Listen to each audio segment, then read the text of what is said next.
Hello everyone, সবাই কেমন আছো? আশা করছি ভালো আছো। আমিও খুব ভালো আছি। তো আজকে আমি বানাচ্ছি তাল সত্ত্ব। তালের সিজন প্রায় শেষের মুখে।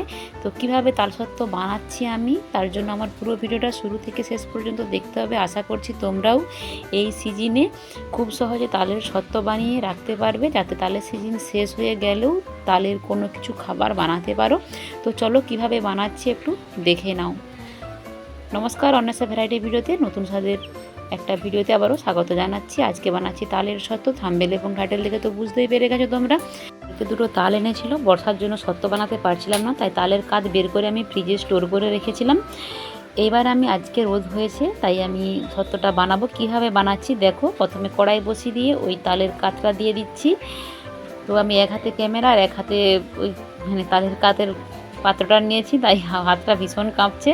তো একেবারে এখনও বরফ জমে আছে, তো দিয়ে দিলাম। বরফটা গলে গেছে। এবার দেখো এই অবস্থায় একটুক্ষণ নাড়াচাড়া করেছি। করার পরে আমি অল্প পরিমাণে লবণ দিলাম।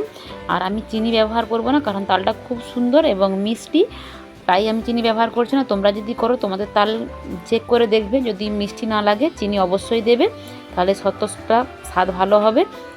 তো আমি লবণটা দেওয়ার পর বেশ কিছুক্ষণ ফুটিয়ে নিয়ে তালের কাঠটাকে বেশ একটু গাঢ় গাঢ় করে নেব।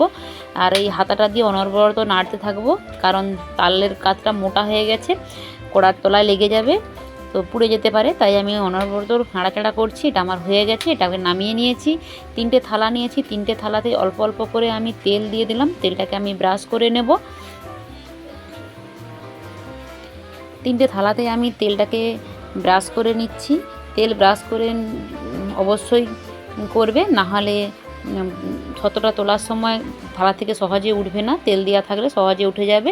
এবার 3টা থালাতেই আমি সমপরিমাণে এই তালের কাঠটাকে দিয়ে দেবো এই হাতার সাহায্যে। 3টে থালাতেই আমি অল্প অল্প করে তালের কাঠটা দিয়ে দিলাম। সমানভাবে দেওয়ার চেষ্টা করেছি, কম বেশি একটু আধটু হতেই পারে, কোনো অসুবিধে নেই। এবার আমি ওই হাতার সাহায্যে থালার উপরে সুন্দর করে এটাকে মিলে নেব পাতলা করে। খুব বেশি মোটা করব না, কারণ এখন বর্ষাকাল, ভালো রোদ হচ্ছে না, তো তাই শুকোতে দেরি হবে, তাই আমি একটু পাতলা করেই দিচ্ছি। তোমরা তোমাদের পছন্দ মতো করে করবে। তো 3টে থালাতেই হয়ে গেছে আমার রেডি। এবার আমি এটাকে ছাদে নিয়ে এসেছি। ছাদে আমি এটাকে রোদে দিয়ে দিয়েছি। দেখো রোদ্দুরটা আজকে প্রচণ্ড কড়া হয়েছে। আর আমি একটা নেট চাপা দিয়েছি, কারণ প্রচণ্ড মাছি বসবে তালের গন্ধে। মাছি বিভিন্ন ধরনের বড় বড় মাছিগুলো আসে, প্রচণ্ড ঘেন্না লাগে, তাই আমি দিয়েছি। তো 3 দিন পরে ফিরে এসেছি। 3 দিন লেগেছে আমার সময় শুকোতে।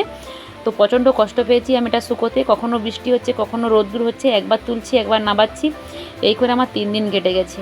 তো 3 দিন পরে ফিরে এসেছি, তো শুকিয়ে গেছে একেবারে। আমি একটা ছুরি নিয়েছি, ছুরির সাহায্যে আমি এটাকে প্রথমে 3 ভাগে ভাগ করে নিচ্ছি।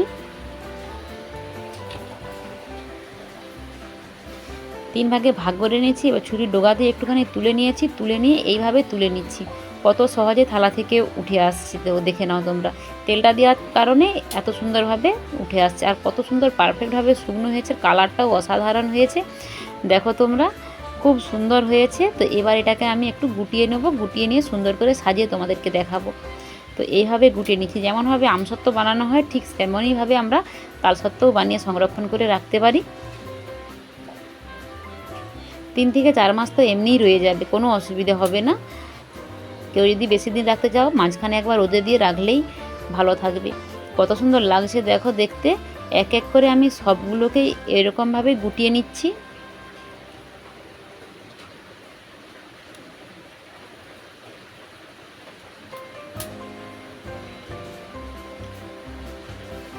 একটা থালার আমার হয়ে গেছে। আবারও একটা থালা একই রকমভাবে করে নিচ্ছি। ওই রকম মাঝখান দিয়ে কেটে নিয়ে করে নিচ্ছি। সবগুলোই একই রকমভাবে আমার করা হয়ে গেছে। সব থালাগুলোই আমি করে নিয়েছি। তো দেখো কত সুন্দর লাগছে দেখতে এই ছত্তগুলো। এইভাবে আমরা যেমন আম সত্ত্ব করে থাকি, সেরকম তাল সত্ত্ব করে করলাম। আর এটা কি বলবো, 3 থেকে 4 মাস সংরক্ষণ করে রাখা যাবে। যখন তালের সিজন শেষ হয়ে যাবে, তখন যে কোনো খাবার করতে ইচ্ছে করলে এটা দিয়ে বানিয়ে খেলে খেতে ভালো লাগে। তো আমাদের গ্রাম বাংলার মানুষ এরকম আমরা সংরক্ষণ করে রাখি।